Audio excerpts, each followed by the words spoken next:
Here in just a bit. Some Joplin students got to meet with Governor Mike Parson today as he visited the training centers in the area. KOAM Yana Hatala learned why the visit was so important.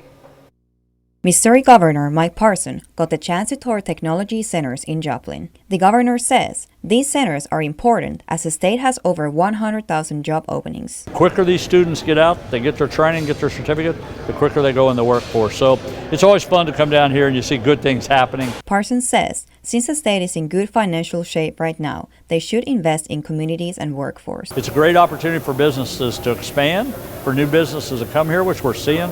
But I think also just as important is retain the businesses you have. The president of Crowder College says it is important to showcase the things they do at the Advanced Training and Technology Center, even for the elementary and high school. Elementary school and the high school, I think he will get to see where the end result could be and hopefully share with those students what their future is. Crowder College. Students at Joplin High School got to talk with the governor himself. Really emphasizing that point of how important our education is. I mean, he did that up here as well, but even then he was telling us this is great and we're really fortunate to go to a school that has this many programs. The governor says the students he spoke with know what they want to do after graduation. More focused on, hey, I got to figure out what my profession is going to be before I get out of high school. And I think you've seen that throughout the day, which is a good thing.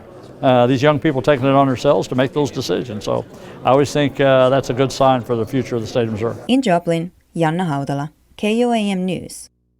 The governor says that because the state is in such good financial shape, support for training centers is higher than ever before.